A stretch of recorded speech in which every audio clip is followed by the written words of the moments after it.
Hello. नाही तेही join होऊ शकतात ह्याला.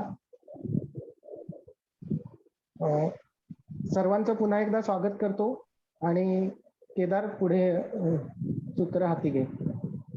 थँक्यू पंडित सर. आता मी चिपळूणहून सी अमित ओक जॉईन झाले, तर त्यांना विनंती करतो की आजचे आपले जे स्पीकर आहेत सी अनुप शहा, तर त्यांचं त्यांनी इंट्रोडक्शन करा. थँक्यू केदार. आजचे आपले स्पीकर आहेत सीए अनुप शहा. हे आपल्याला आज टीडीएस त्या संदर्भातले इश्यूज, त्यातले काही प्रॉब्लेम, नेहमी भेडसावणारे जे प्रश्न असतात त्याविषयी आज आपल्याला मार्गदर्शन करतील. त्यांची ओळख अशी की त्यांनी 2019 पासून CA Anup Bipin Shah and associates आणि शहा अँड शहा असोसिएट्स या दोन फर्मच्या माध्यमातून जीएसटी त्यामधला ऍडवायझरी वर्क असेल किंवा इन्कम टॅक्स मधला ऑडिट वर्क असेल, त्यातली कन्सल्टन्सी असेल, ट्रस्ट ऑडिट किंवा ट्रस्ट संदर्भात भेडसावणारे प्रश्न असतील, त्याच्यामधले लिटिगेशन केसेस असतील, त्याच्यामध्ये क्लायंटला रिप्रेझेंटेशन करण्याचे मार्ग असतील, अशा वेगवेगळ्या पद्धतीने सर्व्हिस दिलेली आहे. विशेष म्हणजे त्यांनी नुकतंच IIM कोझिकोड येथे ऍडमिशन घेऊन IIM म्हणजेच मास्टर इन बिझनेस ऍडमिनिस्ट्रेशन करण्यासाठी तिथे शिक्षण घेत आहेत. त्याच्यानंतर त्यांनी शिक्षण त्यांचं पुण्याला जे प्रसिद्ध कॉलेज आहे BMCC तिथून घेतलेलं आहे. तिथूनही त्यांनी चांगले रँक प्राप्त करून अतिशय चांगली प्रगती तिथे दाखवलेली आहे. तसंच त्यांनी वेगवेगळ्या राईटअप आणि न्यूज लेटर मध्ये, जसं टॅक्स गुरु वगैरे आहे, तिथे राईटअप दिलेली आहेत. त्यांनी वेगवेगळ्या ठिकाणी आपली लेक्चर्स दिलेली आहेत, ज्याच्यामध्ये स्टुडंट सेमिनार पुण्याचं असेल, रत्नागिरी ब्रँच सिटी सेमिनार असेल, करिअर काउन्सिलिंग असेल, ज्याच्यामध्ये 1000 स्टुडंटपेक्षा जास्त मुलांना त्यांनी गायडन्स आणि मार्गदर्शन केलेलं आहे. गेस्ट लेक्चर म्हणून त्यांनी विविध ठिकाणी आपली अभ्यासू मतं व्यक्त केलेली आहेत. तर असे यंग आणि डायनामिक अनुप शहा हे आज आपल्याला TDS या विषयावर मार्गदर्शन करणार आहेत. नुकतंच 2 दिवसापूर्वी लोकसत्ता आपल्या दैनिकामध्ये जो नवीन सेक्शन 1 जुलै पासून लागू झालाय 194Q, त्याच्यावर पण एक आर्टिकल येऊन गेलं आणि त्याच्यावर व्यापाऱ्यांना कशा त्रास होणार आहे, त्याच्यावर काय पुढे आपल्या पुढे वाढून ठेवलंय त्याची त्याच्यात थोडी विवेचन करण्यात आलं. तर आज आपण नक्कीच उत्सुक आहोत सीए अनुप शहा यांच्याकडनं या संदर्भात जाणून घ्यायला. तर मी पुन्हा सूत्र केदार यांच्या हाती देतो. थँक्यू. Thank you okay sir. आता मी अनुप शहा, सीए अनुप शहा यांना रिक्वेस्ट करतो की त्यांनी आजच्या सेशनला सुरुवात करावी. फक्त त्यापूर्वी एक जस्ट अनाउन्समेंट आहे अशी की क्वेश्चन अँड आन्सर सेशन आपण जसं काल घेतलं होतं तसं आपण शेवटचं एक 15 ते 20 मिनिटं किंवा अर्धा तास डिपेंडिंग ऑन काही क्वेरीज असतील त्या, तर तेव्हा ठेवू, सो दॅट एक मार्गी आपलं सेशन आहे ते कम्प्लीट होईल. Shah sir. Okay, yes, thank you. आणि सगळ्यात प्रथम रत्नागिरी ब्रांचचे मी आभार मानतो की त्यांनी मला संधी दिली. हे इथलं माझं सेकंड CP आणि खरोखर एक चांगली ऑपॉर्च्युनिटी आहे, तर त्याबद्दल रत्नागिरी ब्रांचला थँक्यू. आणि त्यासोबतच मी स्क्रीन शेअर करतो आणि प्रेझेंटेशनला आपण स्टार्ट करूया.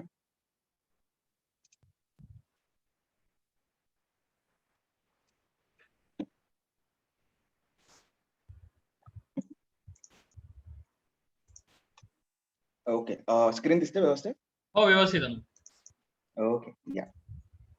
So okay, tax reduction at source किंवा मग टॅक्स कलेक्शन ऍट सोर्स हे जेव्हा आपण सध्या म्हणतो तेव्हा basically it's like lot of controversies त्या गोष्टींमध्ये आहेत. गव्हर्नमेंटचा जो काही चेक आहे ह्या गोष्टींवर, that is very stringent and now it has 2 reasons. Okay, सुरुवात करण्या अगोदर मी थोडंसं मराठी इंग्लिशमध्ये टॉगल करेन आणि मोर ओव्हर जसे काही सेक्शन एक्सप्लेन करायला लागतील तसं I will be more into English. So आणि जसं जसं जमेल जसं एक्सप्लेन करता येईल तसं मी मराठीमध्ये पण टॉगल करेन. So with this basically stringent norms TDS आणि TCS साठी ह्यासाठीच आणले because this is one section और you can say this are few provisions that government has की जिकडे गव्हर्नमेंटला कुठेही काही एक्सपेन्स करायला लागत नाही and they can keep a total check on what assessee is exactly doing. So I think without any cost that government has to bear, government can, at the cost of the assessee, to put it in a very candid way, they are able to manage each and everything. They are able to put checks at a lot of crucial levels, and they are able to assess the income of the assessee. So I think therefore there are a lot of litigations just on technical and compliant aspects that government has been putting in during a past probably 3 to 4 years. But said that, still we have to follow law of land, and there is no option. And there will be such provisions which will be coming in that we need to follow. We need to advise our clients की exactly या provisions साठी काम कसं करायला पाहिजे, what exactly are the crucial things that matter a lot.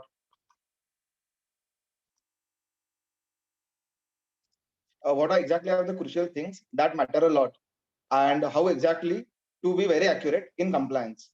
Because a simple non-compliance will really lead to a lot of litigations, then heavy interest and penalties will always be there. त्यामुळे this is very important to understand a lot of critical aspects of every section with respect to chapter 17b, that is of TDS.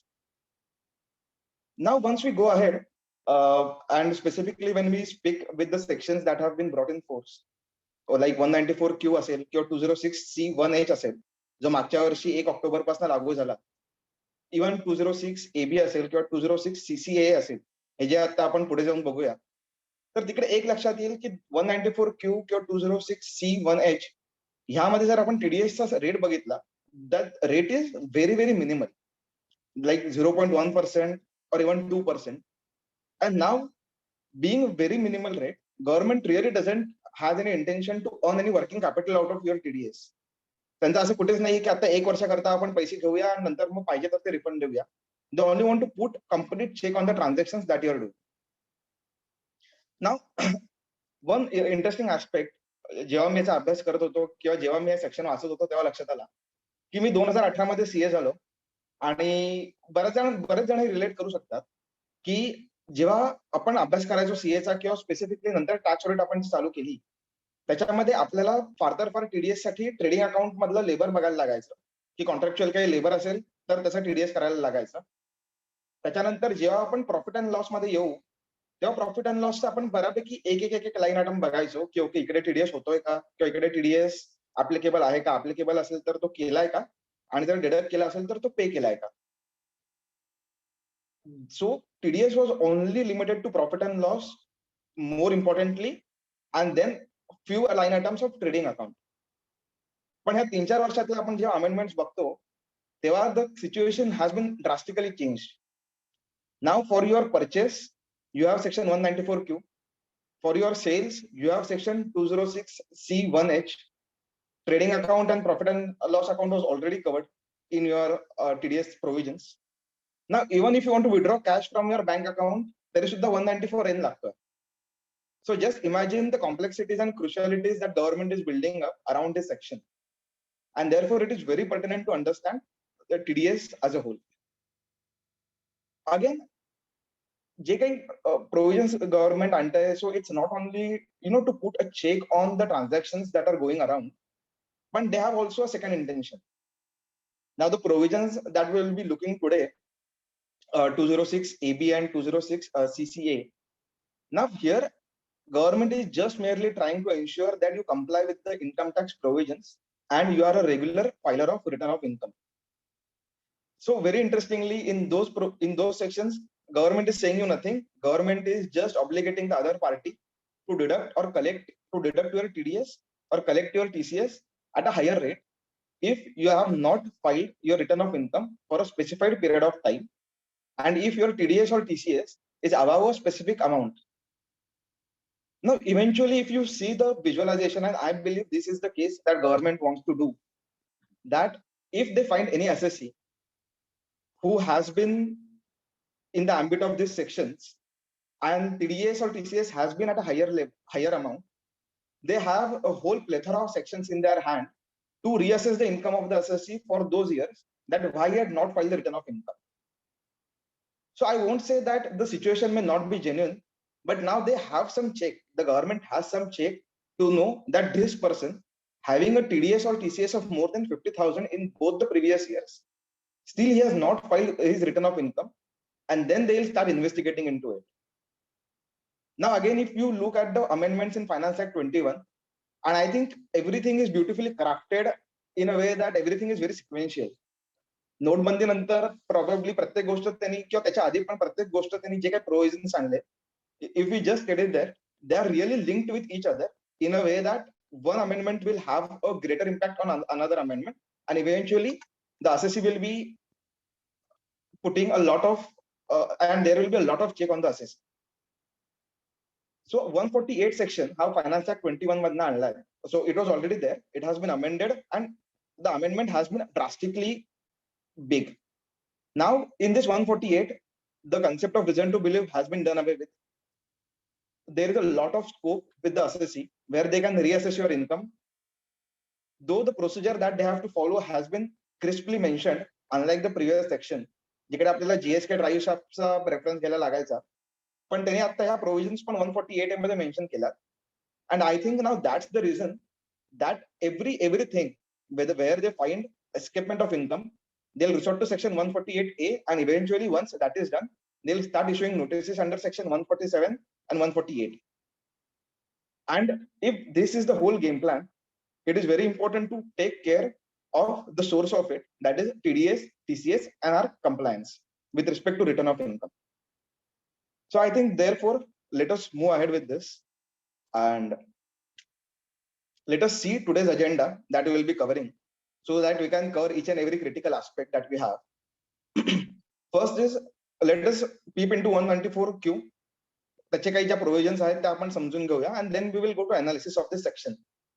30 जूनला I think circular 13 of 2021 FAQs आणलेले आहेत या section साठी, and there are a lot of things that have been covered through this FAQs. I don't say all because section असा आहे, section एवढा twisted आणि complicated आहे की as we move with our professional duties, we will get to know new facts, we'll get to know new circumstances, and then we again need to relook into the sections and what exactly the intention of the section was. But still, there are a lot of things that have been covered through this FAQs. So we will go through these FAQs. Now 194Q has a large interplay with section 206C1H, which pertains to TCS. And again, it has also interplay with section 194O, which relates to e-commerce operators. So that is very pertinent that we look into these aspects very neatly. Now we come to section 206AB and its applicability, 206 CCA and its applicability. And now a very important part, and I think that is one of the important part in the whole section. So I think section we can just keep it aside. पण हा जो काही procedural aspects आहेत की how to identify the assessee, ज्यांना हा section 206AB and 206 CCA apply होता है, and then how we can direct our client to make TDS at a higher rate. This is something very, very important. And again, that whole procedure has been drafted and given to us by the department through a circular. So let us also look at that procedural aspects as we move ahead. So I think with this a bit elongated introduction, let us move to the introduction and let us move to the section for today's discussion. Okay. Just let me hide this.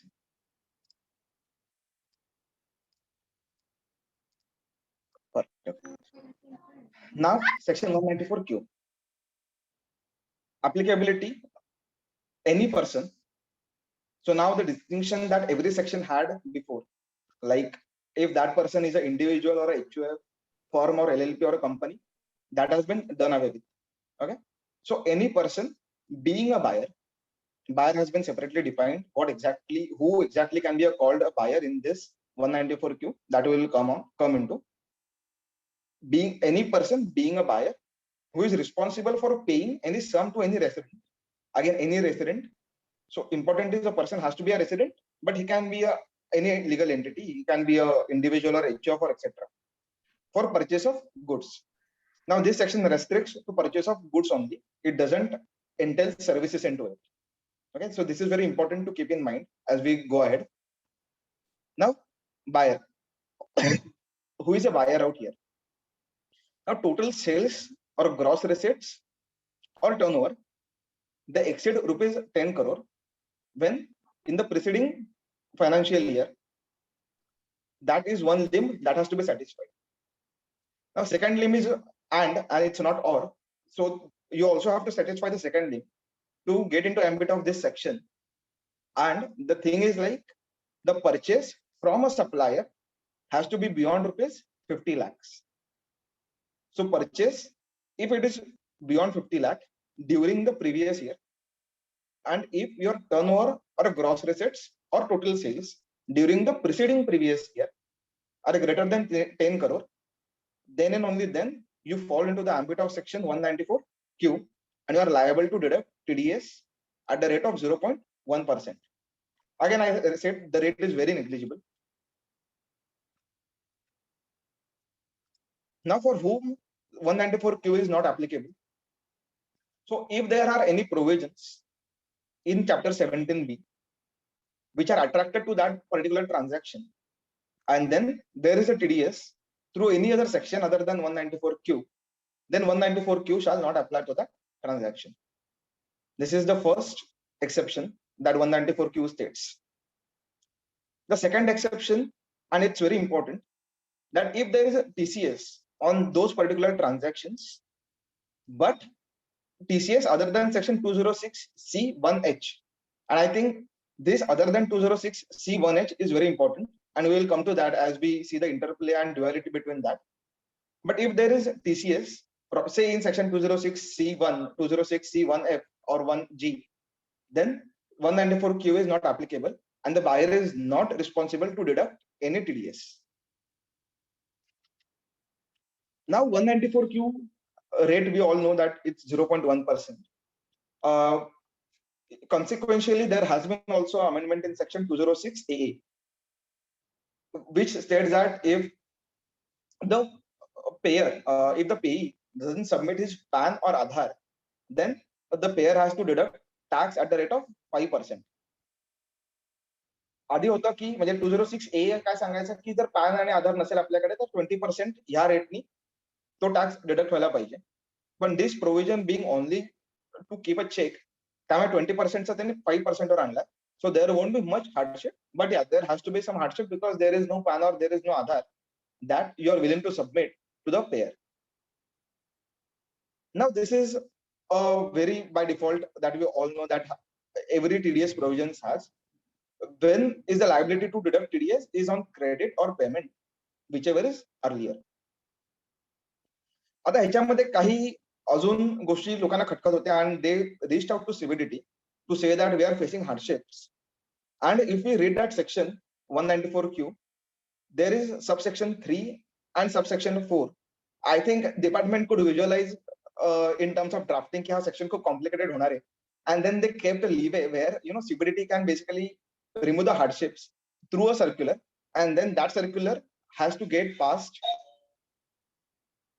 and that circular has to get passed by probably both the houses of the parliament. That has to be laid in both the houses of the parliament, and then it will be binding on the department as well as it will be binding on the buyers. So utilizing that provisions, CBDT has come with the FAQs as we discussed on 30th June. And this section will not be applicable to transactions in securities and commodities which are carried through recognized stock exchanges. Now, what is the reason behind this is buyer and seller ह्यांच्यामध्ये काहीच contact होत नसतो. When we see these transactions, there is no contact between buyer and seller, and therefore there is no any chance of deducting any TDS because payment is also directly through the stock exchanges. Therefore, there cannot be a functionality that can be introduced wherein you deduct a TDS, then you pay that TDS, and then some buyer seller will basically can use that TDS while filing his return of income. So that was a complete hardship, and they have removed this hardship while this circular. To have a corollary, if you see section 206C1H, त्याच्यामध्ये पण असंच काही circular आलं होतं hardship remove करण्यासाठी, and the same transaction is present over there also, and there is no any need to do TCS when transaction in securities and commodities are taking place. The second is transactions in electricity, renewable energy certificates, and energy savings, etc. again, now these are exchanges which are registered in accordance with regular CERC, and therefore again the same problem arises. And to remove that hardship, these two transactions are specifically being put in, that won't be coming into the ambit of 194Q and 206C1H.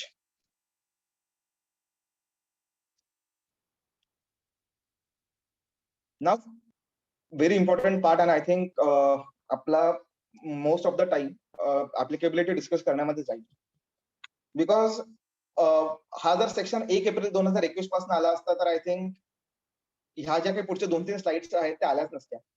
But now, as the section has come somewhere in between of the year, and that is being made effective from 1st July 2021, there are a lot of things that we need to consider before we jump into the other aspects of this section. Now, the very first thing, की threshold जो calculate करायचा आहे त्यासाठी from a seller the transaction has to be of more than 50 lakhs during the previous year. Now, can I take a stand की माझं 1 April 2021 ते 30 जून 2021 ह्यामध्ये 60 लाखाचा ट्रान्झॅक्शन झालं, 60 लाखाचा परचेस मी केला. And in further year I think जास्त नाही परचेस करू शकलो मी. I only purchase 15 lakh rupees of goods, 15. So can I say that as the provision is applicable with effect from 1st July 2021, I won't be deducting TDS because it's only 50 lakh threshold that I have? The answer is a big no, because in this section it is explicitly given, and even para 4.2 of the FAQs state that the applicability has to be seen for the previous year. So even though this section was applicable only on one day of 2021, that let's say it was 31st March on which this section was made effective, still you have to look into the whole year की जर माझा transaction 50 लाखाच्या वर झालं असेल in that previous year, then no matter for how many days the section was in effect or it was not in effect, that has to be considered for calculating the threshold. So now, in the example that I gave, total transaction was 50 lakh from 1st April to 30th June, and then it was 15 lakh. Total transaction was 65 lakh during the previous year, and therefore yes, you fall into the ambit of section 194Q, and you have to deduct TDS for 15 lakhs at the rate of 0.1%.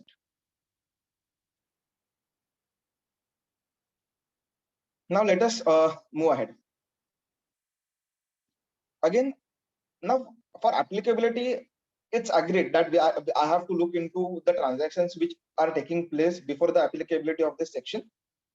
But now whether I have to deduct TDS on the amount which or on the transaction which has taken place during this non-applicable period. तर अशा दोनच situations आहेत.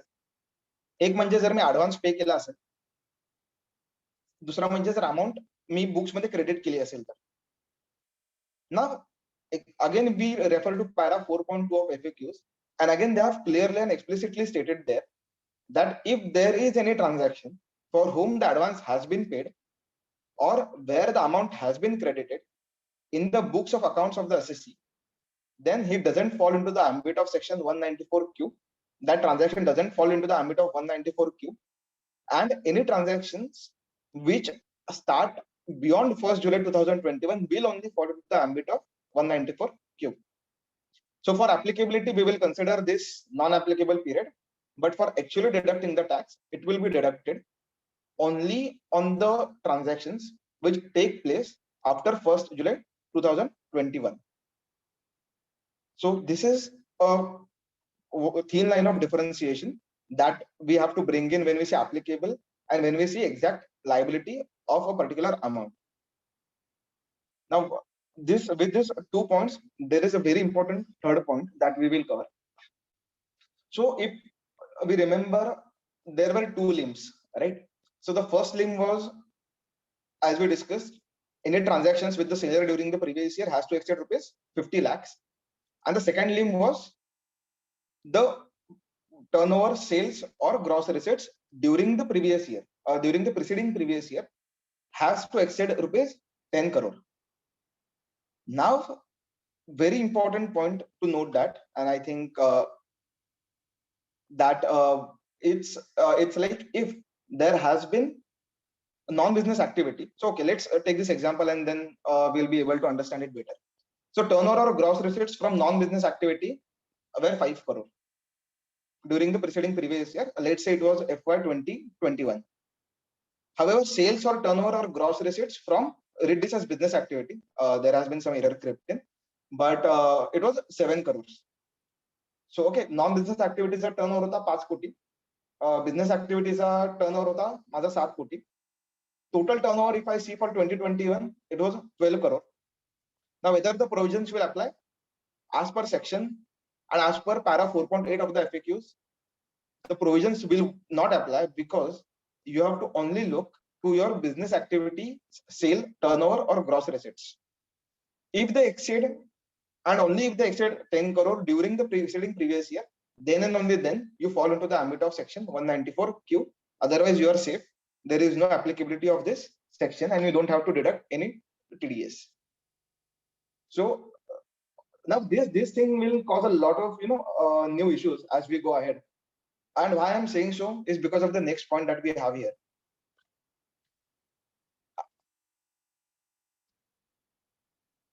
Yeah. So before coming to the illustrations, I just cover this one point. What are the type of goods that are covered in 194Q? And to be precise, there is no distinction between what kind of goods are covered in 194Q. So to say, it can be personal goods, it can be capital goods, it can be goods for business, of course. And there is no distinction. Moreover, if you see the wordings, it is any goods that has been written in this section. And now this will make things more interesting. Because if you want to see turnover, that is turnover of the business. But if you want to see the applicability of another limb about what items are you purchasing from the seller, it can be capital goods, it can be personal goods, or it can be business goods, it can be intangible goods, any kind of goods. Unless and until they are services, any kind of goods will get covered under this section. Now, what will be the issues in this? Suppose मी माझ्या ऑफिसचं furniture करतो आणि तोच जो supplier आहे तो माझ्या घरी पण फर्निचर करायला तयार आहे, and therefore I start my work at both of the times.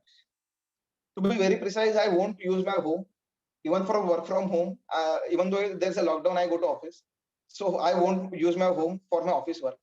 Okay, so any good that comes into my home is my personal goods, and any furniture that comes into my office is probably, you can say, that is a capital good, or it's related to the business or profession that I'm entering into. Now these goods basically, घरी माझ्या जे goods येतात त्याची value आपण let's say it's 20 lakh rupees, and ऑफिसला जे मी furniture करतोय त्याची value आहे suppose से 40 lakh rupees. All in all, I have 60 lakh rupees of the value that I am bringing in from a supplier who will be providing me all the goods. Let's assume that each and every other criteria is totally satisfying and I fall into the ambit of section 194Q. But now, can I argue here for this particular supplier that, see, I have to look only for the business, right? Therefore, any goods that come into my office, that I have to look for. And now they are not exceeding rupees 50 lakhs, and therefore I won't deduct TDS of that particular supplier. Now the answer again is a big no here, because again you have to look into your personal goods as well as your business goods or capital goods. And when the transaction goes beyond 50 lakhs, in any case, you are liable to deduct TDS. Now again here there will be an interesting scenario that business books are still there. We all know that we can credit something in books of accounts, because the payment is on credit or payment, whichever is earlier. And in business, जेव्हा मी business साठी काही घेतो, तेव्हा I have my books ready where I maintain my books and I can credit something in my books of accounts. So that is solved. But now, if it is probably, we can say, personal goods, then credit in books of accounts, I don't think that anyone maintains any books for personal reasons officially. And therefore, I think here, I believe that any TDS that has to be made on a payment basis. Now, there will be a second question that you all may have, and that will be like, basically books assessment with the Ali. that they'll only look at my office books or my business books, and they won't exactly be able to recognize that whether there were any personal goods that I have brought in, and therefore they won't be able to recognize that I already crossed the threshold, but still I didn't deduct any TDS. Now here there has to be a thought given that उद्या जर समजा सेलरकडे assessment आली आणि त्याचे books बघितले तर he won't be having any distinction, right, की मी हे ऑफिसमध्ये दिलं होतं क्लायंटच्या आणि हे मी घरी दिलं होतं. He'll basically put everything onto your same ledger, and probably if there is any catch there by the department, then the assessee will get into trouble, and then again he has to pay all the penalties, all the interest, and then be out of assessee in default tag. So I think now it's really a big challenge for us, and probably of course this challenge is only when the client is a proprietor and not when the client is a firm or a company or a LLP, because then there is a clear distinction that you can draw, right? So it's really important to keep in mind for any proprietor client to make him understand the complexities of this section, and त्यांना सांगायला पाहिजे की if there is any such kind of situation, please let us know so we can take necessary actions against it. So this was it that I wanted to cover after I covered the turnover, because that turnover was pertaining to business. But when we come into any goods part, it's not only related to the business, but it can be any kind of goods. Now let us go to the illustrations, and I think these illustrations will play a more important part in understanding the applicability. We have covered almost each and everything, and let us start with this. Okay, now let us start with this. Turnover in FY 2021. It was 8 crore, and I am assuming that this whole turnover is only pertaining to your business activities. So this is first assumption that we'll make, and we'll proceed. This April to June is 2021. July to December you can take, or July to March you can take. It's 2021. 194 applicability, and the amount of TDS, the amount on which TDS has to be deducted. Okay. So turnover in FY 2021, 8 crore. You don't have to look into this. You don't have to look into this transactions with the supplier. Like have you purchased amount of rupees 40 lakhs, 45 lakhs? It really doesn't matter. When your turnover is 8 crore, you directly fall out of the ambit of this section. In this second example, your turnover in preceding previous years is 10 crore. Your transactions with supplier is 85 lakhs in total. Now, I don't think that this will be a case anywhere, so that precise your turnover is 10 crore. But just for theoretical purpose, we could include only transactions which exceed only turnover. If it exceeds 10 crore, then this section will apply. And therefore, if turnover is not exceeding 10 crore, or even though it is 10 crore, there won't be any 194K applicability. Now, in all these examples, turnover criteria is met. So we can see it's 11 crore, exceeding 10 crore, turnover criteria is met. Now let us focus only on these aspects, only on these two columns. April to June चा जो काही supplier सोबत माझ्या transactions होते, they were 10 lakhs. July to March or July to December, they were 30 lakhs. So all in all, 40 lakhs, below 50 lakhs, applicability, no, amount, 0. Here again, probably again a theoretical example, but to make sure that we are through to this section. Again, it's exceeding 50 lakhs. Therefore, even though total amount goes beyond 50 lakhs, is at 50 lakhs, 194 applicability is no, amount is 0. Now here, all the interesting cases start. April to June, 10 lakhs. July to December, it's 55 lakhs. Applicability, yes, because you are exceeding 50 lakh of total limit. You're exceeding by what? You're exceeding by 15 lakhs, that is 65 minus 50, 15 lakhs, and therefore TDS has to be deducted on rupees 15 lakhs. Second, almost similar example, but here what you have to do is your 40 lakhs plus 45 lakhs, just sum it up, 85 lakhs. Applicability, yes, because you are exceeding 50 lakhs. 85 minus 50, 35 lakhs will be the exact amount. Same in this case, 50 lakhs will be the amount. No much distinction between these both cases. But now interesting scenario comes out here, and that is where we must have very, very minute attention, so that we do not fall into a trap of where we are deducting a larger TDS because of some misinterpretations. April to June we have 60 lakh rupees. July to December we have 30 lakh rupees. So all in all, the amount goes to 90 lakh rupees. Now here we basically can't do 90 minus 50 is equal to 40 lakhs, because 10 lakhs exceeding 50 lakhs, the 10 lakhs were in April to June, which we don't have to look into, as we saw in above examples, as we saw in above, like while we were analyzing the provisions. So we don't have to look into this 10 lakhs, and the applicability is only after July. Therefore, the amount that will be charged to TDS will be only 30 lakhs. So with these illustrations, probably we come to an end of the applicability analysis, and let's move forward and take specific cases that we have. Anup, Yes. 10 and 55 वाले जी है ना, हाँ. ते 15 कसं काय आलं जरा explain करना. Okay. So April to June आणि July to December आपण जर ह्याची टोटल केली, that will be 65 lakhs. आता आपल्याला जी ऍप्लिकेबिलिटी बघायची आहे,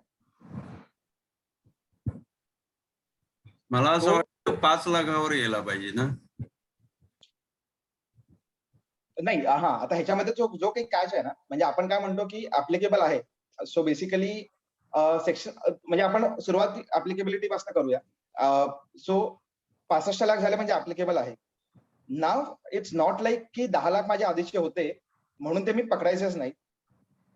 जुलै टू डिसेंबरच्या पुढे माझे 55 लाख गेले. सो आयडियली कुठलीही अमाऊंट जी माझ्या टोटल अमाऊंट म्हणजे टोटल 50 लाखाच्या वर जाईल आफ्टर जुलै टू डिसेंबर, त्याच्यावर माझा हा टॅक्स लागणार आहे. राईट. पहिले 10 lakhs तर त्याच्यावर काही संबंधच नाही ना. It is out of purview of section 194Q. Right. And once you cross 50 lakhs after 1st July, you will have to deduct TDS on that much portion only, na? So जो second point आहे ना, so it's not like when you cross 50 lakh beyond 1st July. So for applicability in all you have to take, this is what I believe, that you have to take the whole amount. सगळी amount आपल्याला बघायला लागेल. And any amount that you are crossing after 1st July, that has to be taken into consideration. म्हणजे 10 लाख आणि 55 लाख ह्याचे आपण total 65 lakh करतोय. आता 15 लाख जे काही ऍडिशनल राहत आहेत ते जुलै टू डिसेंबर मध्ये आहेत का? तर आहेत, कारण ऑलरेडी तिकडे 55 लाखाचा माझे टर्नओव्हर झाले, ट्रान्झॅक्शन झालेलं आहे, म्हणून ते 15 लाख तिकडे आपल्याला अमाऊंट येईल. While calculating 50 lakhs, you have to consider amount from 1st of April. Right. Because specifically section says, आणि FAQ चा I guess 4.8 पॉइंट सांगतो की ऍप्लिकेबिलिटी ही जी आपण बघतो that is for whole previous year, and therefore जर सेक्शन ऍप्लिकेबल होत नसेल तरी सुद्धा आपल्याला त्या 3 महिन्याचे ट्रान्झॅक्शन घ्यायला लागतील. ठीक आहे. Okay, got it.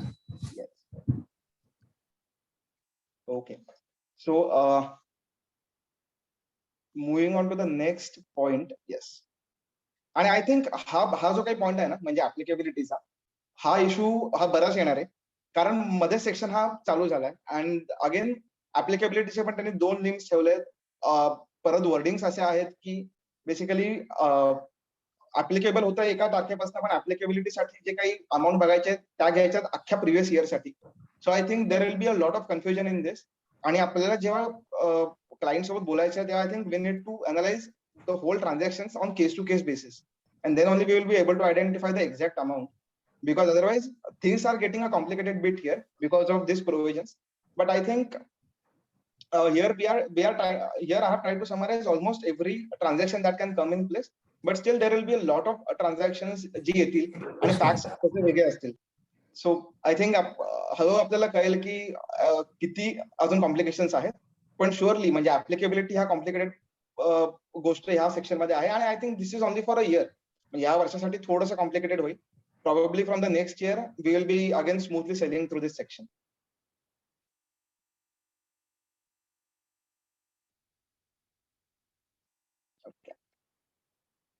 Now let us go ahead and cover the other issues that we have. So, okay, we covered this, what type of goods, and तिकडे आपल्याला बघितलं की personal goods, capital goods, or any kind of goods that we have will be falling into the ambit of this section. Now, here there is another interesting point, and I think that is very clear, but just to reiterate that, जेव्हा कुठलाही supplier आपल्याला goods supply करतो, whether they should only be of one kind. म्हणजे उद्या ज्याच्याकडनं मी फर्निचरचं काम करून घेतोय, त्याच्याकडनं मी एक कपाट पण घेतलं, त्याच्याकडनं मी फर्निचर पण घेतलं, म्हणजे फर्निचर पण घेतलं, त्याच्याकडनं अजून काही मी गुड्स घेतले, प्रॉबेबली कुठल्याही प्रकारचे गुड्स असतील, whether I have to see applicability for a particular kind of good or whether the applicability has to be seen qua a whole supplier. So here it's a supplier that comes into the picture and we cannot bifurcate into separate goods. की ह्याने मला 50 लाखाचं ही गोष्ट दिली किंवा 50 लाखाची दुसरी गोष्ट दिली.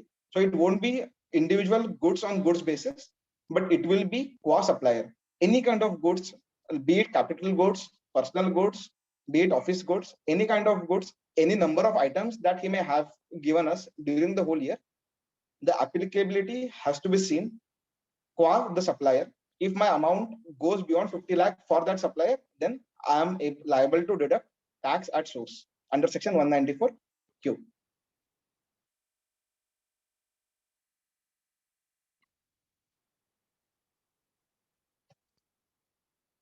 Now, two pertinent issues हे जे इकडे कव्हर केलेत. सगळ्यात पहिला आहे तो जीएसटीचा, आणि तो आय गेस टीडीएस साठी that is a hit issue, and therefore there was a circular that was dated 23/2017, dated 19 July, and again the same has been reiterated in para 4.3 of the FAQs. So when there is a GST component which is indicated separately, then TDS has to be made on amount excluding that GST. Very, very simple. But now here comes a catch. And FAQs say that की जर मी advance payment केलं असेल, कुठे invoice नाहीये, मी just advance payment करतोय, तर तिकडे मी identify करू शकत नाही की माझा जीएसटीचा कॉम्पोनंट किती आहे. And as I can't identify that, department says that you have to deduct TDS on the entire amount of advance. आता ह्याच्यामध्ये दोन गोष्टी आहेत. There are a few transactions जिकडे मी partial advance payment करतो आणि बाकीचा जो काही पेमेंट आहे ते मी करतो when I receive the goods or when the invoice is raised. But if that is the case, the things are totally clear. जेव्हा इनवॉइस रेज होतं तेव्हा जीएसटी ची जी काही अमाऊंट आहे ती ऍडजस्ट करायची आणि त्याच्यावर टॅक्स तेवढा डिडक्ट करायचा आहे. But now the second situation is a bit tricky, and I think there is no much help that we can basically give to our SSAs or their suppliers. जेव्हा मी पूर्ण advance payment करतो, for some reasons I have to make a whole advance payment before I am receiving any goods or before I am receiving any invoice. At that point of time, probably, even though I can identify my GST component, but here they assume that when there is advance payment, the GST is not identifiable. And this is the circular which is laid down in both houses of parliament. They say that no consideration for GST has to be given. Then I cannot give any consideration for GST. मी 118 रुपयाचा advance दिलाय on goods worth ₹100 with having 18 rupees of GST, तर मला 118 वर TDS cut करायला लागेल, even though I am sure that 18 rupees is GST component. So when there is the advance of whole amount, there is a tricky situation. But I think it's better to deduct TDS at the whole amount because eventually the TDS rate is not very, very high, 0.1%. Of course, the supplier will be getting it at the end of the year.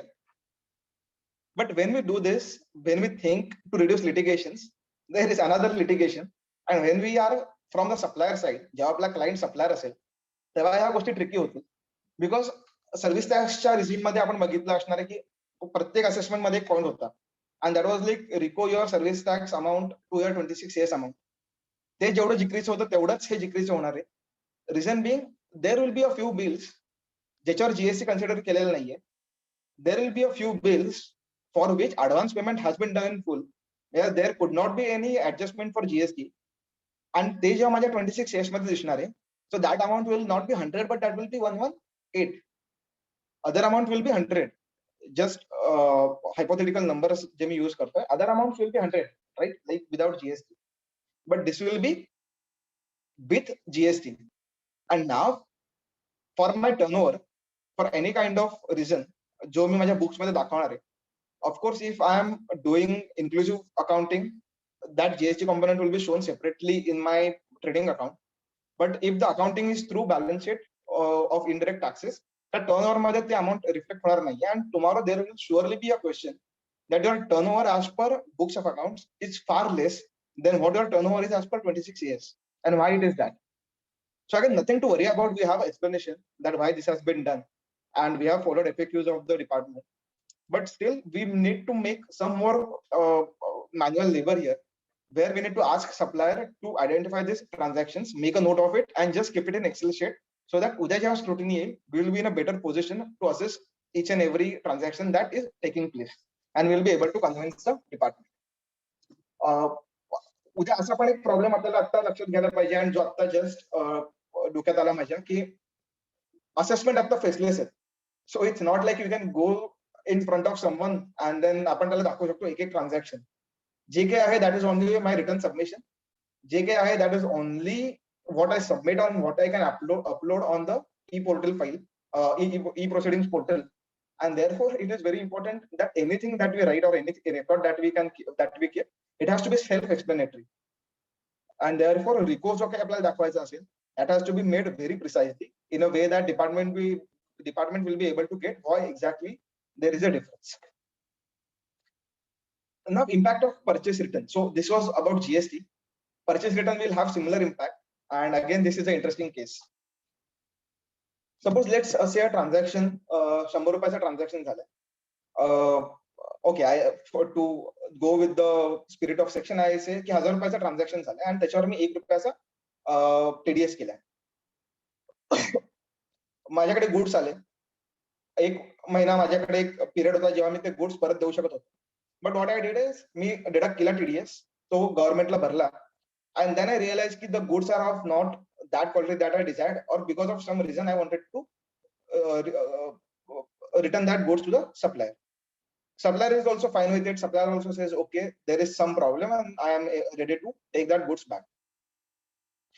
Now, in this case, when I give these goods back, he won't be giving me total 1000 rupees, but he will be only paying me 999 rupees. कारण 1 रुपया मी त्याला कधी दिलाच नव्हता. I have just deposited it with the government. Now when I say that, okay, I have received this money 999 rupees, and now what to do? So basically TDS झालेला आहे या purchases were, the purchases which probably now never existed in my books of accounts because I have written them. So again, this point is made clear in the FAQs, and if there is a such case where TDS has been deducted and paid, and the goods have been subsequently returned, then TDS can be adjusted on subsequent purchases from the seller. So now, while you purchase goods from the seller in the next time, suppose that goods are also of 1000 rupees, you will only pay him 999 rupees. 1 rupee that you deduct, you won't pay again to the government. Why? Because already मी 1 रुपया government कडे deposit केला होता purchase returns वरचा, and that is still with the government. So this is the adjustment that we have to make. Again, this is really going to cause a lot of trouble to the supplier while he will be reconsidering his 26 AS and his purchases, because you won't, कारण आज जर बघितलं आपण तर एका तारखेला 26 AS मध्ये हे सगळे ट्रान्झॅक्शन दिसणार आहेत, पण at that point of time माझा सेल कधी झालाच नव्हता, माझा सेल कधी झालाच नव्हता. That was returned to me, and there is some other sale for which that TDS has been deducted. So again, all these purchase returns have to be noted separately and have to be seen whether I can recoup the purchase returns as well as purchases with the amount that is reflected in 26 AS. Now again, the next point. जर मला त्याने amount परत न देता सेलरने goods परत दिले, like if the transaction is probably taken care by replacement of goods, then there is no adjustment required, because already TDS has been deducted and the government assumes that the TDS was deducted on the goods that were replaced. Things are probably, I won't say very easy, but things are relatively okay here. Now, when we move to the next point, which is totally in a gray area, and probably we will be able to figure out something while we start with professional duties pertaining to this section. And what is this situation? So if again I come back to the original example of furniture करतोय, and that is one time job, right?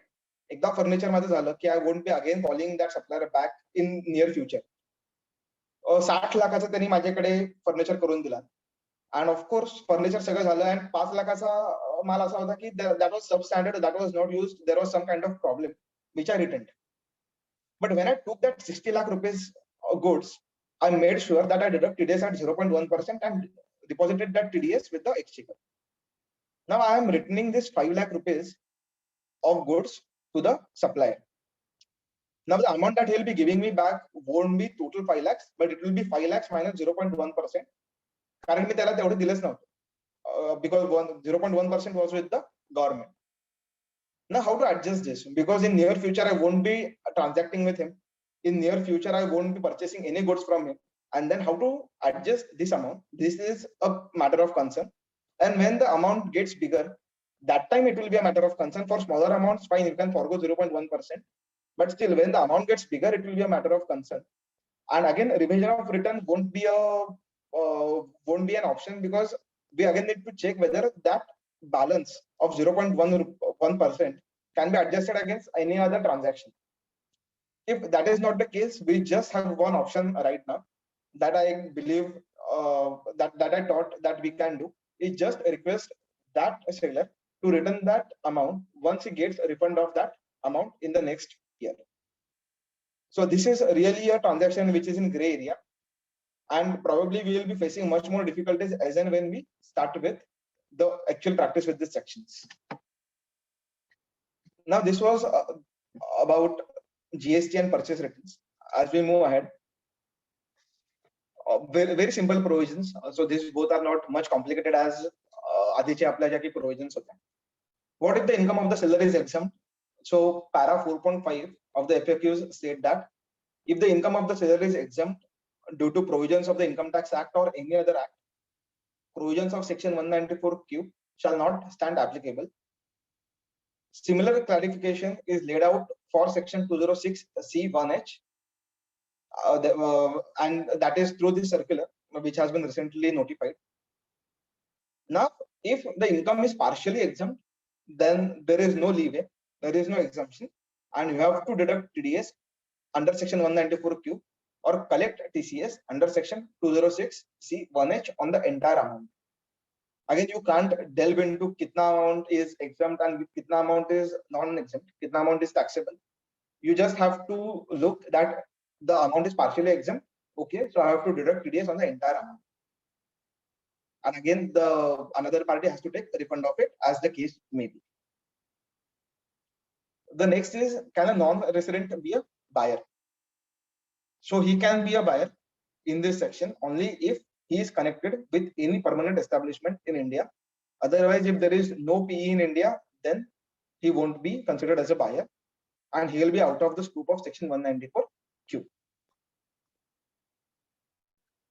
I think this was all in all what we had to discuss for section 194Q. And before we go to interplay between section 206C1H or 194O, थोडासा एक glimpse फक्त या sectionचा आपण बघूया, and then let us delve into what are the interplays, what are the duality aspects. Okay, so applicability. Again, probably everyone is totally aware of this section because a lot of us will be playing with this section for probably last 6 months after this section got applicable from 1st October 2020. But still, to reiterate, you can just relate all these clauses to 194Q. There we delved onto the buyer side. Here we are delving it onto a seller side, and here every person being a seller who is receiving amount for sale of goods exceeding rupees 50 lakhs in previous year, other than goods which are being exported, and any other goods other than alcoholic liquor for human consumption, tendu leaves, sale of motor vehicle, authorized dealer of foreign currencies, or a seller of overseas tour program package. the section is applicable.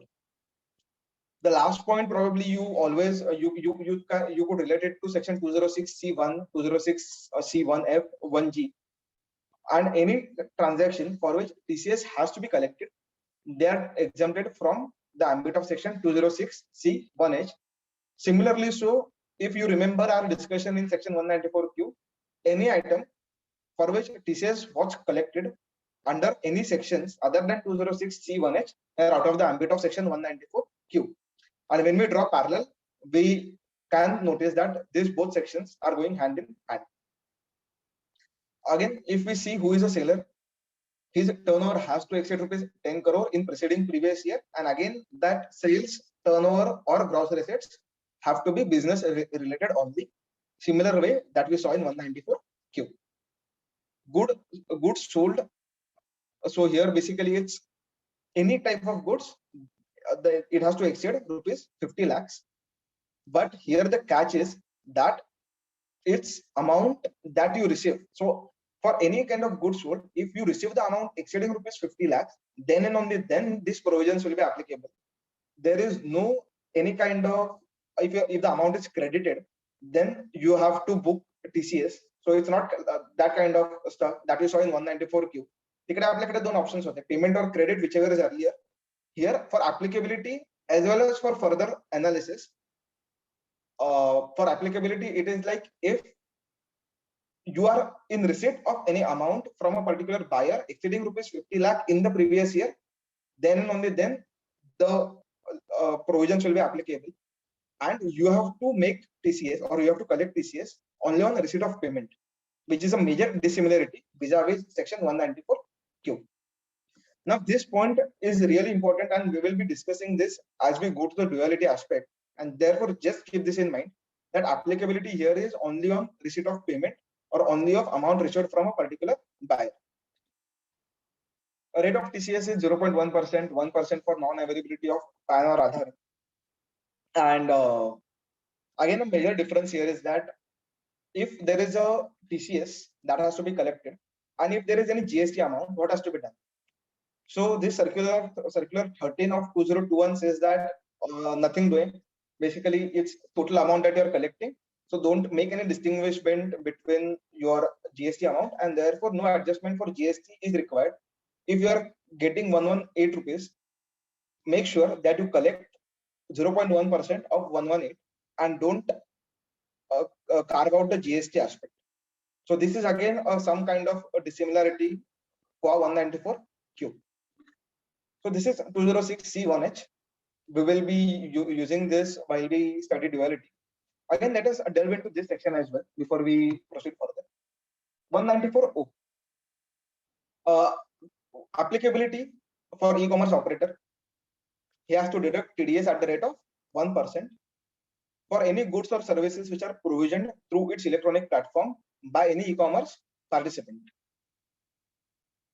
Now here there is an exemption in 194O subsection 2, which says that if an e-commerce participant is an individual or a HUF, gross amount of sale is less than rupees 5 lakh, and who has furnished his PAN and Aadhaar, at that point of time, section 194O won't apply, and there is no requirement for that e-commerce operator to deduct any TDS at the rate of 1%.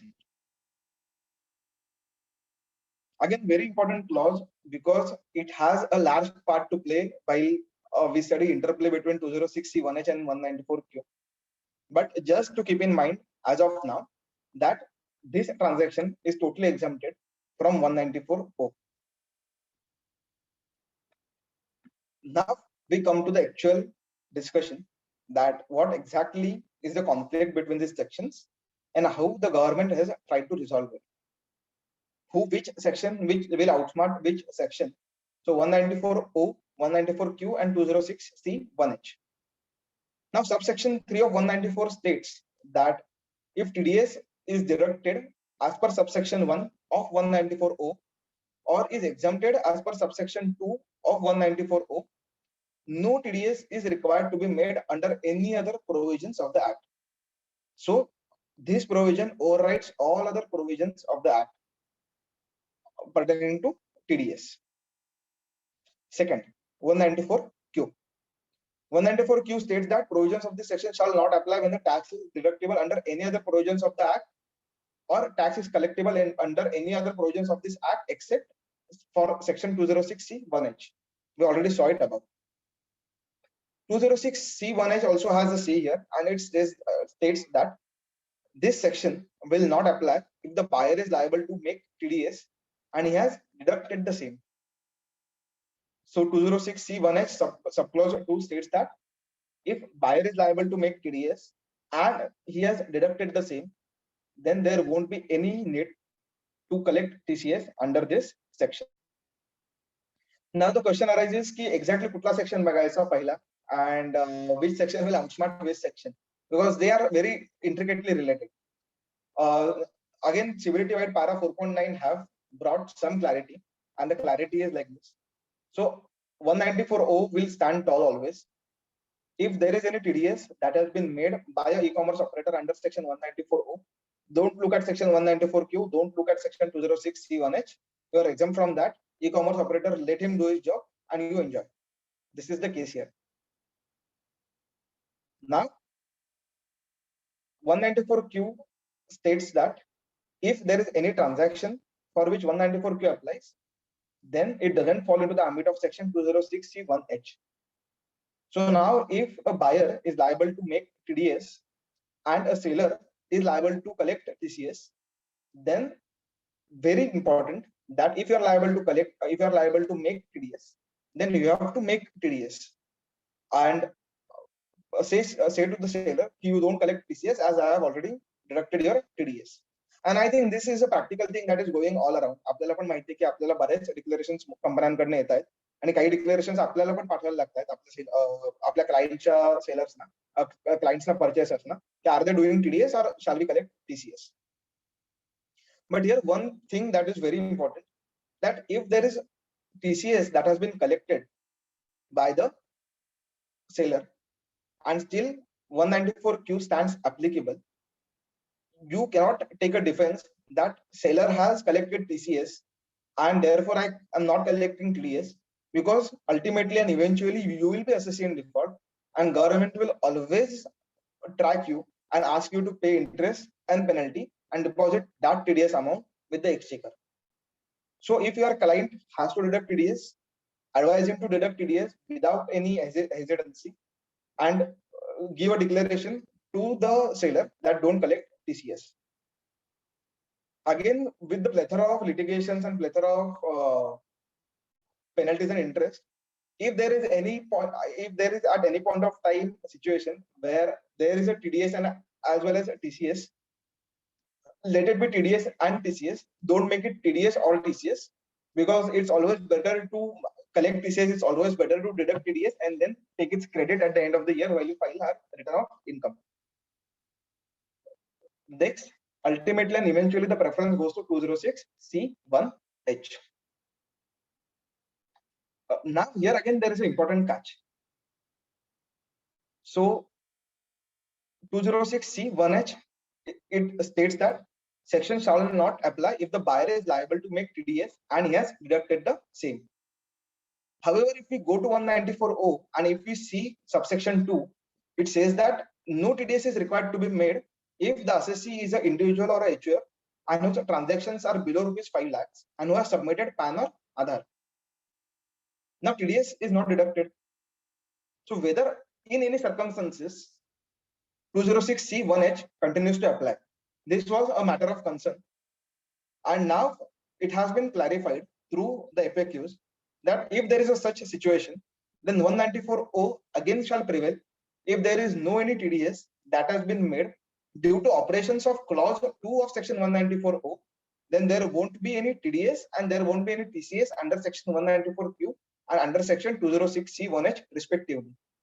194O subsection 2 मध्ये येत नाही, तर it is having probably you can say a defense that I was into the ambit of subsection 2 and therefore there is no 194Q or 206C(1)(h) that applies to me. So 194O stands supreme and then 194Q and 206C(1)(h). Now here I tried to basically have some points of action that we will be requiring to do. And I think everyone has started this. So this is nothing new, but just wanted to reiterate this as we come to end of this discussion for this section particularly. What we need to do is check the applicability vis-a-vis every vendor. Very important. Send the necessary declarations to the sellers that me TDS करतो तुम्ही TCS करू नका, या vice versa. I am not applicable for TDS because of the reason my turnover is not exceeding 10 crore. And also, when we are from seller side, we have to request such declarations from the buyers. Now let us come to this aspect, and I think this is the last limb of the discussion for these provisions. But very interesting two aspects that we could cover today.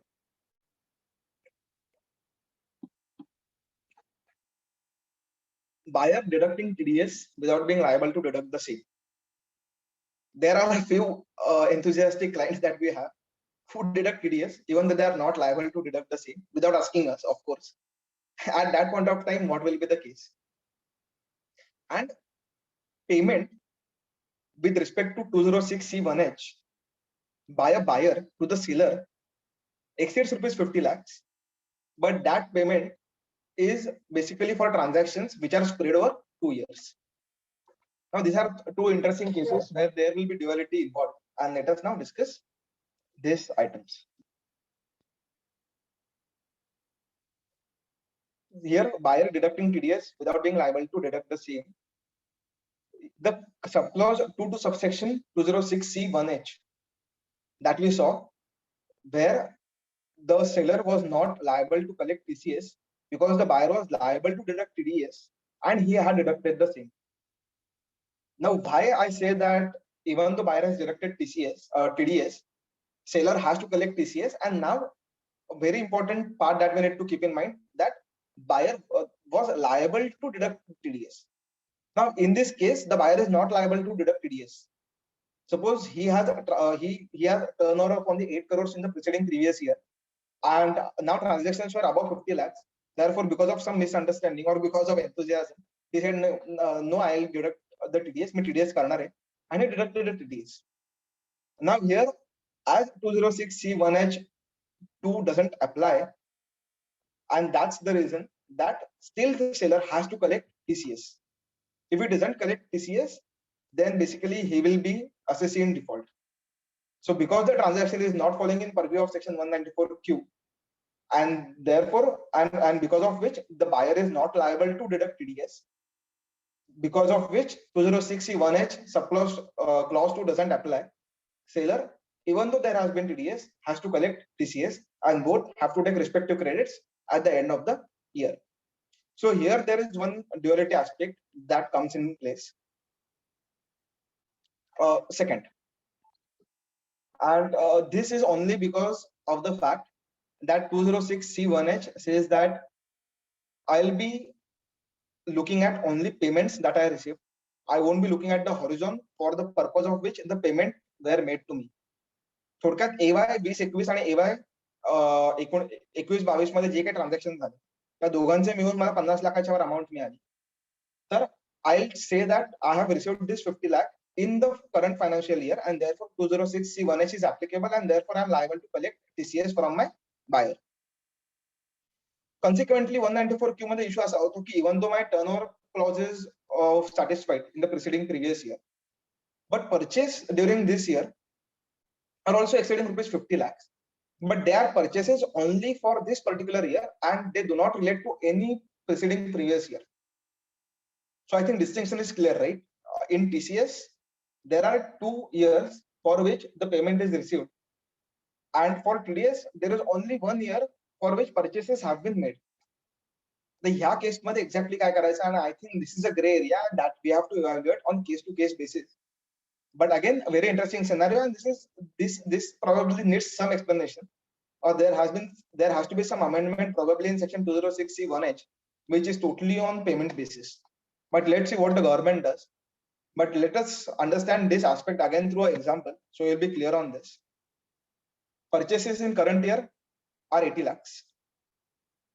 Receipt of amount by seller. सेलरला काही एक ठराविक amount मिळाले, त्याच्यापैकी जे काही 40 lakhs होते they were of FY 2020. 30 lakhs जे होते ते FY 21-22 चे होते. हे थोडक्यात टोटल सेलरला जे अमाउंट मिळाला that is of 70 lakhs. Now TDS is applicable for 30 lakh rupees because my total purchase in FY 21-22 is 80 lakh rupees. So TDS is applicable on 80 minus 50, that is 30 lakh rupees. But 40 lakhs that I have received from my buyer during this year, they won't be having any TDS because they pertain to the earlier year. And here it says 194Q says that any amount, any purchase that you make during the current year will be applicable for TDS. Therefore, now whether shall I collect TCS on this 40 lakh rupees, and how exactly I'll know that exactly this is the transaction which is taking place, because this is really a complicated transaction. So therefore, to be very precise, to be very technically sound, we have to collect TCS on 40 lakhs. But it's always a matter of concern how exactly we will get into understanding how to implement these provisions. So this is very interesting case, and probably there will be not more but very few cases, but we have to evaluate it on case to case basis. So with this we come to end of these provisions. Just एक provision मी इथे टाकले 194N because probably again it relates to the return of income, and that will be covering ahead.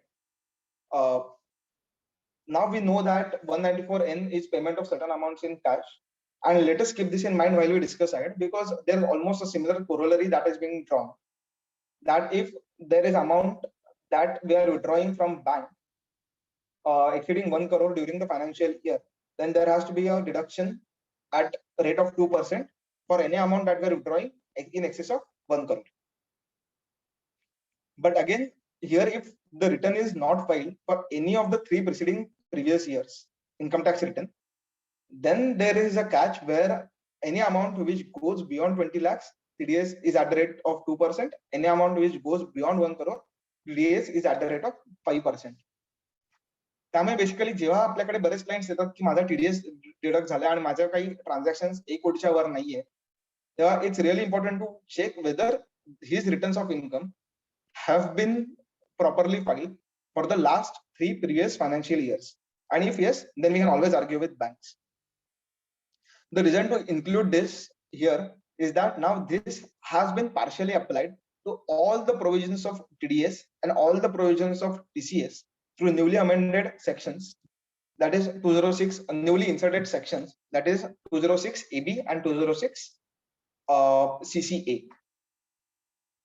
Now let us walk through this section, that tax has to be deducted at higher of twice the rate specified in that relevant provisions of the act, twice the rates or rates in force, or at the rate of 5%, whichever is higher, in the respect of payment made to a specified person. Now who is a specified person? We will come to that in the next slide. But this is not applicable to TDS, which is made on salary, winnings from lottery, crossword puzzle, etc., winnings from horse races, income in respect of investment in securitization trust, and payment of certain amount in cash, that is section 194N, because there is already a separate provision that they have put in 194N to take care of this situation. Now, who is specified person? And here again, it is very important to understand who is specified person. Who has not filed his return of income for 2 assessment years, which are relevant to the previous year in which tax is sought to be deducted. So if tax is sought to be deducted in FY 21-22, then we will look into FY 20-21 and FY 19-20. There are 2 वर्षाची return. If he has filed, then no worries. We will deduct tax at source, or we will collect tax at the same rate as in force. But if subsection 139(1) limit is still in progress, then we won't look into that particular year, because still there is a time in which he can file his return of income, and he'll be well within the ambit of and he won't fall into section 206 AB. Now here, just to reiterate and just to visualize the example, आताचा जो काही period आहे आपली date 30th September पर्यंत वाढली आहे in respect of 139(1). So any amount for which we need to assess the applicability of this provision, we need to only look at 1 year, and that will be only financial year 1920, because 2021 due date is 30th September. But as we go beyond 30th September, and when the return will start getting filed in section 139(4), that is belated return, at that point of time there is no mercy. Even though the person says that I'll be filing my return before the due date of section 139(4), still, as time limit under section 139(1) has elapsed, you have to deduct TDS at the rate which is specified in section 206 EB, that is some higher rate. Now this is not the end of it. You also have to evaluate whether the aggregate of TDS and TCS. So even though the liability for you is in deducting TDS, you also have to check whether TCS applicability was also there onto the other party, and whether aggregate of TDS and TCS is rupees 50,000 or more in each of these two previous year, for which you have to look for return of income. So you have to look for two things. एक तर त्यांनी return भरले की नाही, return भरला नसेल तर you have to also look that whether in each of these 2 years TDS and TCS is going beyond rupees 50,000. If no, don't worry, 206 EB is not applicable. If yes, 206 EB is applicable. So again, non-resident Indian who doesn't have a PE in India has been excluded from this. Now again, there is a thought that we need to make. If 206A is also applicable and 206AB is applicable, then which rates exactly we will be deducting tax at source? So 206A, as we discussed, is for non-furnishing of PAN, Aadhaar, etc. And 206AB is this section for non-compliance. So it has been specifically provided that if the situation arises where tax probably is to be deducted in 206A and it can be deducted in 206AB, just look at in which section you can deduct it at a higher rate and deduct it at that higher rate. So this is all about section 206AB. 206AB was specifically pertaining to what we can say TDS, and section 206 CCA specifically relates to tax collected at source. And again, twice the rates are specified in the relevant provisions of the act, or at the rate of 5%, whichever is higher.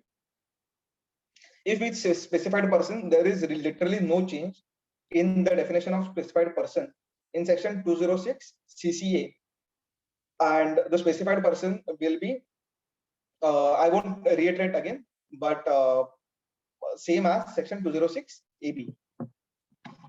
Again, if provisions of section 206 CC are applicable, again they are when the payer doesn't submit his PAN or Aadhaar, then I have to collect TCS at a higher rate. At that point of time, just look for which section the TCS will be higher and collect tax accordingly. Now this is very fine. Okay, so technical aspect is literally very fine. ये specified person का definition है. This is the definition of a specified person. We know where we have to deduct tax, at what rate we have to deduct tax. Now the challenge here is how to identify a specified person. We literally, can't go into each and assesses client's individual records and say that, okay, you have not filed your return of income, therefore you are into a specified person. Again, we need to check aggregate of TDS and TCS. If it is going beyond 50,000, you are into a specified person. This is a very, very laborious exercise, and we really cannot go into it. And again, there won't be any free sharing of data as well. So for removing this difficulty, there has been a functionality that is brought in force. And probably what I'll do to end with this, I just give you a glimpse of what are the steps that we need to follow as we basically sign up to that functionality. Now, and that's an imperative thing that we need to do, because for each and every assessee, we need to find out whether the client of the assessee is falling under this ambit. If he is falling under this ambit, we have to deduct or collect tax at source as per these provisions. So there was a circular in place, and which explained all these steps. There has been a new portal, that is compliance check portal, where basically we need to register and then we need to proceed ahead. Now, just a reason to bring it in here was that there are a few new things that we need to do before we move ahead. I think प्रत्येक क्लायंटचे जवळपास ज्याला tan number आहे त्याचं ट्रेसेसचं login आपल्याकडे असतं. जर आपण TDS returns हे manually file करत असू थ्रू NSDL तर त्याचं ई फायलिंगचं लॉगिन आपल्याकडे नसतं. And I think that is one important thing that we need to do. So just to go through glimpse of steps, we need to go to this reporting portal. I think I'll also share this PPT with the branch, and then this can be seen. Step 2 on the left side, so there is a register button that we need to click, and I think that will direct you to the new portal, new website that we have. तिकडे आपल्याला जे टॅनचे credentials आहेत ते टाकायला लागतील, जे टॅनचं ई पोर्टलचं log in करायला लागेल. Now here the thing is like not all assessees may be having this TAN log in on e portal site. एवढे change करायला लावलं नाही, बरेच चेंजेस आहेत. आणि बेसिकली आपला टॅनचा लॉग इन नसतो ना क्लायंटचा, म्हणजे पॅनचा लॉग इन असतो पण टॅनचा नसतो, आणि तो टॅनचा लॉग इन करायला ट्रेसिसवर जायला लागतं. ट्रेसिसवरनं त्याचा अप्रुव्हल घ्यायला लागेल, ते केल्यानंतर टॅनचा लॉग इन येतो. रिपोर्टिंग पोर्टलला त्या लॉग इन मध्ये गेल्यानंतर अगेन पेंडिंग ऍक्शन्स मध्ये जायचं, ते सगळं अप्रूव्ह होणार. ते एकदा अप्रूव्ह झालं की मग आपल्याला ते पासवर्ड आणि हे पाठवणार रिपोर्टिंग पोर्टलचं. So like if you see step 15, once the registration request is approved by the department, email notification will be shared with the principal officer along with ITD, REIN details and login credentials. So I think for every client, जेव्हा आपण ही process चालू करू, it will take a lot of time. So I think we need to start this on a priority basis because probably. Hello. Okay. So we need to start this on a priority basis because there will be a plethora of transactions, and probably from 1st July itself there will be probably applicability of section 206 ABI and CCI in a lot of cases. So I think it's better to start with this as early as possible. पुढे आपण जेव्हा जातो तेव्हा okay, so this is like how to just operate that portal. This is what I have included here, and I think here we have just normal search. So PAN search करायचा आहे, आणि त्याच्यानंतर मग what exactly the output that we will be getting. And here this is very important output. So the response options are yes if PAN is a specified person, and if yes then you have to deduct TDS at a higher rate. If no then PAN is not a specified person, then okay, जे काही rates होते जुने तेच apply होते. And again you can download the PDF etc. So this is all procedural issues, but just a reason to include it here is that the procedure is a bit long if not too complicated, and it has to be done for every client, or we need to advise clients to do it on their own. So it's really better to start as early as we can.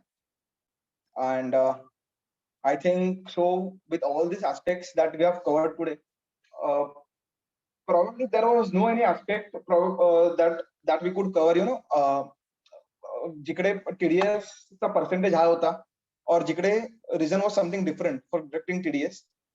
It was mostly I think compliance basis. Compliance साठी हे सगळे provisions केलेत. Even 194Q is for a stringent check that they want to put along with GST now, and this is only for to ensure the compliance that client is doing and to increase the tax base. So I think only for these two purposes all these sections were introduced. फक्त एक डिस्टिंग्विशमेंट अशी होती की मला आठवते मागच्या वर्षी जेव्हा 1 जुलैला काही प्रोव्हिजन्स येणार होत्या नव्या TDSच्या फायनान्स ऍक्ट 20 नी, तो आम्ही WMTPA ला एक सेशन दिलं होतं, आणि तिकडे जवळपास 10 ते 12 अमेंडमेंट्स होत्या, and that I could cover in hardly 1 hour. The amendments were not that complicated or insertions were not that complicated, but here only for these two sections there are a lot of permutations and combinations, and there are a lot of gray areas still even after we have FAQs that we may need to look into. So I think sections are a bit complicated, but I think as we go ahead there will be some smoothness that we can expect through some clarifications again and through our experience.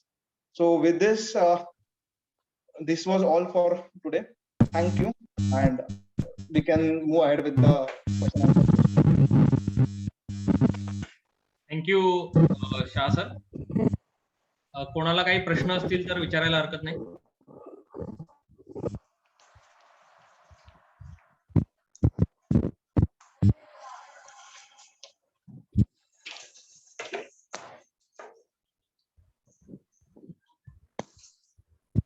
Hello, कोणाला काही प्रश्न असतील तर हा sir विचारा.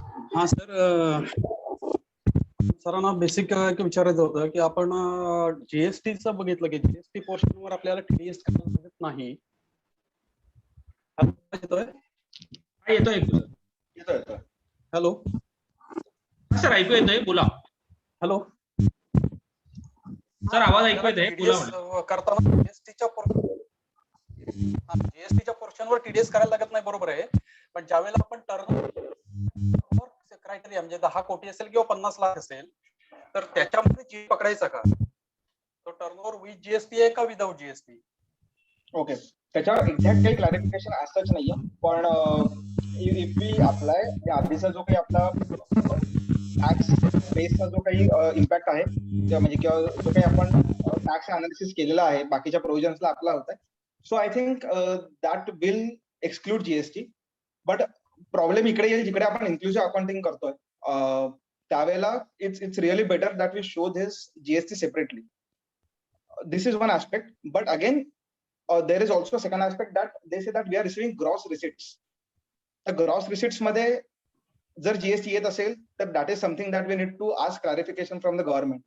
Because if we see sales or turnover, definition is clear that it has to not include GST. But when we say gross receipts, whether this gross receipts include GST, this is something of a thing that we need to clarify from the government. But if hello, हा sir, नाही या बाबतीत ना त्या ह्यांचं जे circular आहे 13 number माझ्यामध्ये, तर त्याच्यामध्ये त्यांनी क्लॅरिफाय केलंय की that it will not include GST. Okay okay okay, it is already clarified. But for that the bill should have bifurcation of basic amount and the GST amount. Okay, but if it is a consolidated amount then it will be the gross amount. Okay. I think okay. ते clarification दोन्हीसाठी असेल मग, because that is also for कुठल्या अमाऊंटवर TDS करायचा आहे, and that is also for turnover. असं असायला पाहिजे ते idea, right? They have clarified that the gross receipts will be excluding GST if the bill mentions the basic and the GST amount separately. ठीक आहे. Okay, so that we can extend to this also. ठीक आहे. Yes. Yeah. Yes. अजून कोणाचे काही असतील प्रश्न तर विचारायला हरकत नाही.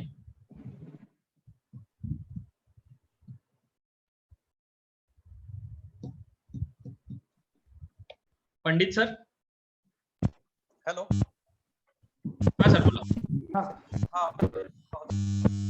विचारू का मी? मराठी सर, तुमच्या इथून थोडा डिस्टर्बन्स येतोय. चेक करतो. विचारा.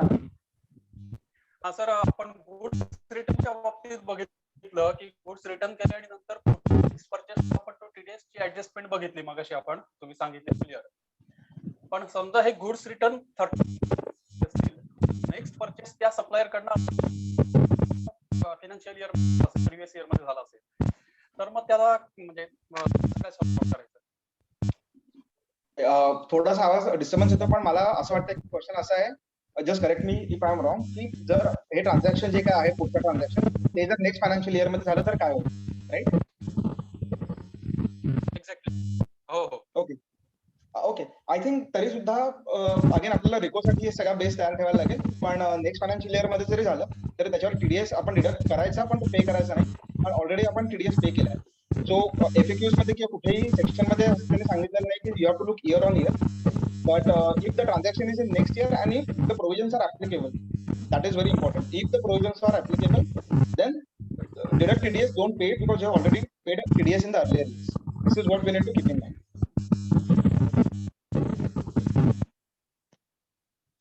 आणि सर 194 क्यू च्या बाबतीत ऍडमिट और credit व्हिचएव्हर is clear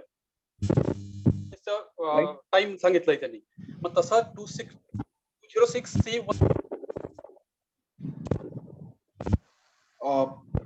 Marathi sir, आवाज नाही येत आहे. हॅलो, हा, आवाज ब्रेक होतोय. हा, आता येतोय. 2061 च्या बाबतीत TDS ची TCS ची जी ऍप्लिकेबिलिटी आहे ती कुठे आहे, जशी 194Q ला at the time of credit or payment whichever is earlier, तशा पद्धतीने at the time of receipt of payment. So तिकडे आपल्याला बघायला नाही लागत क्रेडिट झाले की नाही. म्हणजे मी सेल्स बुक केला, डेटर्स टाकले माझ्या बुक्स मध्ये, तरी जेव्हा मला अमाऊंट मिळेल तेव्हाच एकतर ऍप्लिकेबिलिटी आहे. आणि दुसरी गोष्ट again with the applicability of TCS, जी ओव्हरऑल 50 लाखाची ऍप्लिकेबिलिटी बघायची, that is also on payment basis. त्यामुळे तिकडे कुठेही क्रेडिट ची बाजू येत नाही, only on payment. One more clarification is necessary. Hello. Sir hello. म्हणजे ऍडव्हान्स पेमेंट असेल तर त्या ग्रॉस अमाऊंट वरच आपल्याला करायला लागणार. जीएसटी आणि बेसिक अमाऊंट आणि जीएसटीचं बायफर्केशन करता येणार नाही. Right sir. Right. Yes sir. Yes.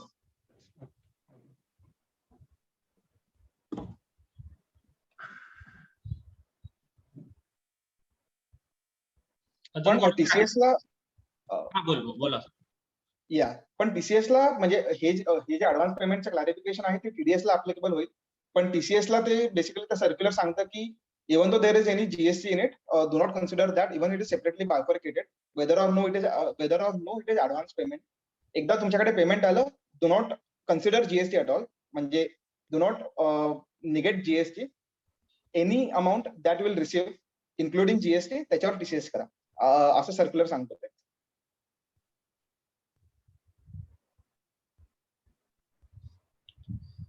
अजून कोणाचे आहेत का प्रश्न काही? पंडित सर. हा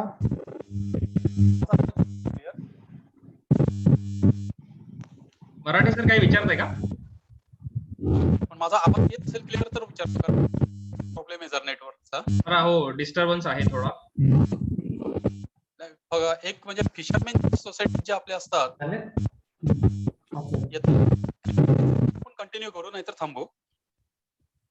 हॅलो सर, विचारा सर.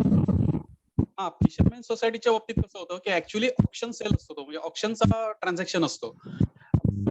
जे काय म्हणजे मराठी सर, डिस्टर्बन्स येतोय परत. तुम्ही चॅट बॉक्स मध्ये हे करताय का? नाही, बराच मोठा. ठीक आहे, मी नंतर ओके. आता त्यांच्या परमिशन नाही सरांचा आवाज नाही आला पण नाही, ते डिस्टर्बन्स येतोय तर ते म्हणाले नंतर विचारेन मी. हो चालेल ना सर. चालेल, नंतर बोलू शकतो सर आपण, काहीच प्रॉब्लेम नाही. ऑफलाईन आपण बोलू शकतो.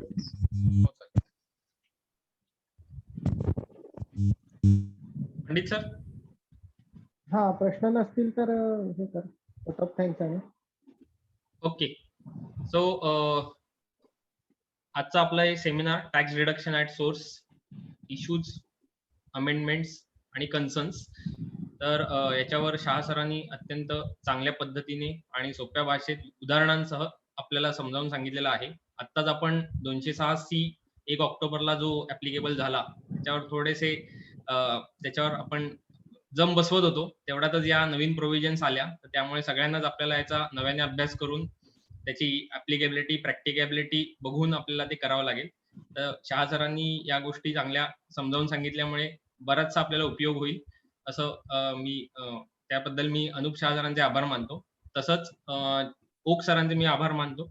आणि त्याचबरोबर जे सर्व पार्टिसिपंट्स आहेत त्यांचेही मी आभार मानतो की त्यांनी एवढ्या मोठ्या संख्येने या सेशनला उपस्थिती ठेवली. तर याचबरोबर मी हे सेशन समाप्त झालंय असं जाहीर करतो. Thank you Shah sir. Thank you for this opportunity. Thank you Anup. Yes, thank you.